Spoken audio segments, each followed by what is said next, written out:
Good morning friends. आज के सकाल बेलाय मेয়ের घर থেকে ব্লগটা স্টার্ট করছি। চান হয়ে গেছে, পুজো হয়ে গেছে, মেয়েও চলে গেছে পড়তে, আর সম্রাট বেরিয়েছে। সম্রাটের আজকেও একটু বেরোতে হবে, কলকাতা যেতে হবে, তাই বলে গেছে আপাতত। ওই জন্য তাড়াহুড়ো করে এরপর রান্না করতে যাব। আর একটু বসলাম, কেন জানো, পাগুলো ব্যথা করছে, আওয়াজটাও ব্যথা করছে, ওই জন্য একটু বসলাম। আর মেয়ের ঘরে রোদ্দুরটা এসছে খুব সুন্দর, ওই জন্য ভাবলাম একটুখানি বসে নিই, বসে নিয়ে তারপর আবার কাজকর্ম করতে যাব।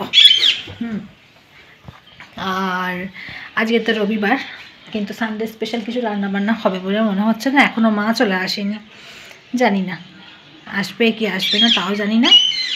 দেখা যাক, দিনটা তো শুরু করা যাক, তারপর দেখছি কি হয়। চলো, আমাদের এখানে সামনে একটা মন্দির আছে, জানো, এই দেখো যে মন্দিরটা দেখা যাচ্ছে মাথায় চূড়ো মতো, ওটা একটা শিব মন্দির হওয়ার কথা। ওই যাদের বাড়িতে এটা আছে তাদের বাড়িতে একটা কালী মন্দিরও আছে, খুব সুন্দর। আর এই যে দেখো মিস্ত্রিরা এখানে ইঁটে জল দিচ্ছে, আমার মনে হয় মন্দিরটা আবার কাজ শুরু হবে। এটা হাফ হয়ে রয়েছে, এটা শিব মন্দির, এটা হাফ হয়ে মানে রয়ে গেছে। আমার মনে হয় ওই মিস্ত্রিরা ওখানে জল দিচ্ছে না ইঁটে, আমার মনে হয় ওখানেই কাজ শুরু হবে বোধহয়। ওইটাই দেখছিলাম এতক্ষণ দাঁড়িয়ে দাঁড়িয়ে, কারণ যে আমার তো রান্নাবান্না সব স্টপ হয়ে গেছে, এখন বুঝতে পারছি না মাছ আসবে কি আসবে না, ওই জন্য এইসব দেখছি ঘুরে ফিরে। আরও এক সেট সাবান কাচতে বসিয়ে দিয়েছি, সেগুলো কাচা হচ্ছে, আর আমি ওইসব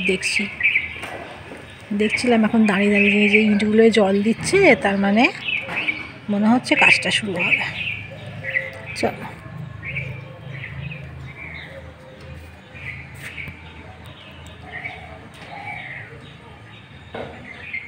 নিয়ে এসছে দুটো পিৎজা ব্রেড। হ্যাঁ, আজকে তো বলছে রাতেরবেলা পিৎজা করতে, পিৎজা ব্রেডটা নিয়ে এসছে, কিন্তু পিৎজার সঙ্গে মানে পিৎজা বানাতে গেলে যা যা লাগবে সেগুলো তো বাবু কিছু আনেনি এখনও। তাহলে সকালবেলা তো থাকবেও না মনে হচ্ছে সে।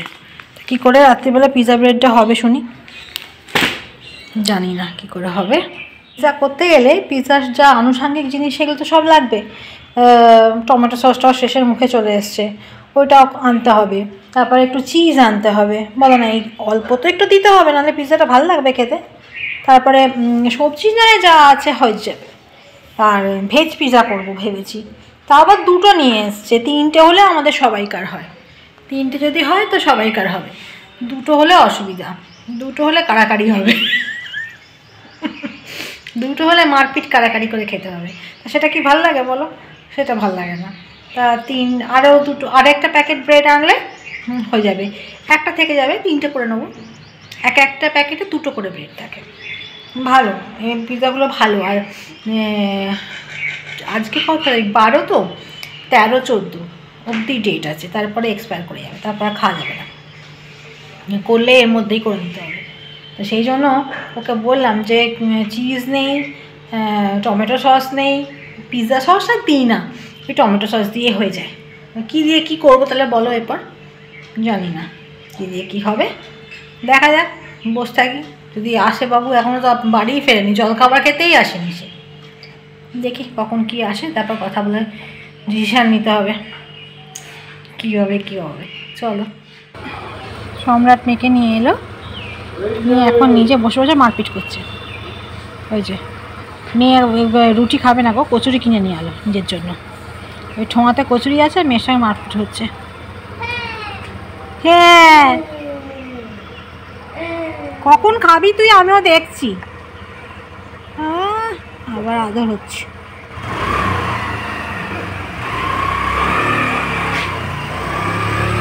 সম্রাট বেরিয়ে গেল।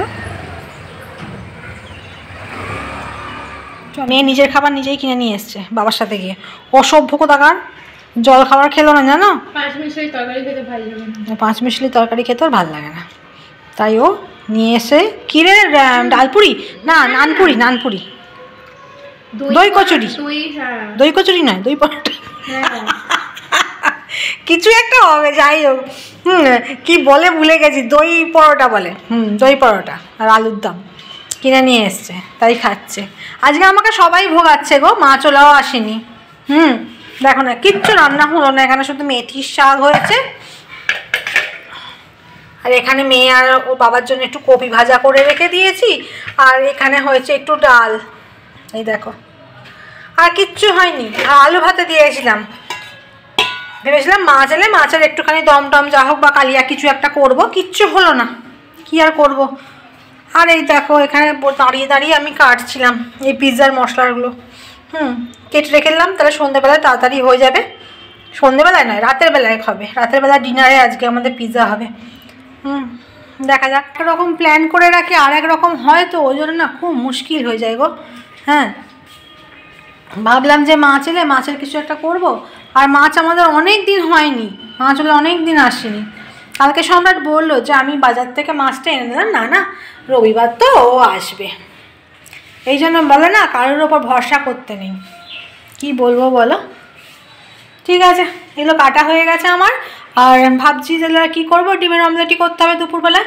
ওই ডিমের অমলেটের পেঁয়াজ আর লঙ্কাটা কেটে রাখি, যখন কাটছি তখন দুপুরবেলা একটা পেঁয়াজ লঙ্কা ধনেপাতা একটু কেটে রাখি, তাহলে আসবো ঝটঝট করে ভাতটা গরম বসাবো আর ডিমগুলো ভেজে নেবো, তাহলে হয়ে যাবে। চলো, মেয়ে আজকে কেক বানিয়েছে, দেখো কি সুন্দর, ভ্যানিলা কেকই বানিয়েছে, তার উপর চকলেট দিয়েছে, তাই না রে? হ্যাঁ, মানে এমনি চকলেট দিয়ে দিয়েছে, খুব সুন্দর, বড়ও বানিয়েছে। এত গন্ধ ছাড়ছিল, সারা বাড়ি মমা করছিল। নে তুই কেটে নে, আমি সবাইকে দেখিয়ে দিয়েছি, এবার তুই কেটে নে। আর আমি রান্নাঘরে চলে এসেছি, এই যে ভাত গরম করতে বসিয়েছি আর ডিমের অমলেট ভাজবো, এই সব খাবার তুলছি। ঠিক আছে, সন্ধ্যেবেলা আমরা একটু বেরোচ্ছি, আমি আর সম্রাট, একটু দরকার আছে, দোকান যাব। আর আবার তো মঙ্গলবারকে সংক্রান্তি না, তাই ভাবি চালের গুঁড়ি টুড়িগুলো একটু আগে থেকে কিনে রাখবো, দেখি কতদূর কি করা যায়। চলো, হ্যাঁ আজকে ঠান্ডাটা কম আছে, অনেকটাই কম আছে। এসছি মাঠের ধারে। হ্যাঁ, এই যে এগরোল খাওয়া, চাউমিন নিয়ে যাবো মেয়ের জন্য, চাউমিন হচ্ছে, ও তো এগরোলটা খাবে না, না তো এগরোল নিয়ে গেলেই ভালো, চাউমিন নেবো। দোকানপাট বন্ধ আমাদের এধারে, বিবেকানন্দের জন্মদিন বলেই বোধ হয় বন্ধ হয়েছে, কে জানে, দেখা যাক। আমরা সব জিনিসপত্র কিনতে পারিনি, কিনবো গিয়ে, দেখি এখানে খাওয়া দাওয়াটা নিই তারপর যাই। এসছি, এসে হাত মুখ ধুয়ে ফ্রেশ হয়ে নিয়েছি। আর আজকে কি নিয়ে এসেছি জানো, দাদা দেখাচ্ছি, চাউমিন কিনে নিয়ে এসেছি, অনেক দিন পর চাউমিন কিনে আনলাম, বাইরের চাউমিন অনেক দিন খাওয়া হয়নি, ওই জন্য আজকে চাউমিন। সম্রাট খেলে এগরোল, তোমাদের দেখালাম না, ওখানে কিনতে গেছিলাম, আর আমাদের নিয়ে এসেছি চাউমিন। এটা হচ্ছে বাপির, এটা হচ্ছে মানির, সম্রাট আর খাবে না, সম্রাট বললো আমি এগরোল খেয়েছি আর খাবো না, এটা আমার আর মেয়ের, এখান থেকেও থেকে যাবে, এতখানি খেতে পারবো না। যাই হোক, ওদেরকে দিয়ে দিই, দেওয়ার পর দেখো না সস শেষ হয়ে গেছে, আর পেলাম না, এইটুকু একটা সস নিয়ে এসেছি আজকের মতো কাজ চালানোর জন্য, পিৎজা বানাবো না রাত্রেবেলায়, তো যাই হোক আগে দিয়ে দিই, গরম গরম আছে খেয়ে। রান্নাঘরে চলে এসেছি, আর এই যে আমাদের পিৎজা তৈরি হচ্ছে। এরপর এটাকে চাটুতে বসিয়ে, চাটু নয় ননস্টিকে বসাবো, ননস্টিকে বসিয়ে কম ফ্লেমে দিয়ে চাপা দিয়ে দেবো, ব্যাস তাহলেই হয়ে যাবে। চলো, এর দিকে চাটু গরম করে দিয়েছি, করতে বসিয়ে দিয়েছি, আর পিৎজাটা এবার দিয়ে দেবো। ঠিক আছে, ঠিক আছে, তাহলে আজকের ব্লগ বেশি বড় করছি না, ছোট্ট ব্লগ করেছে আজকেও, দেখো তোমাদের ভালো লাগে কিনা। তাহলে আজকের মতো tata, bye bye and sweet dream.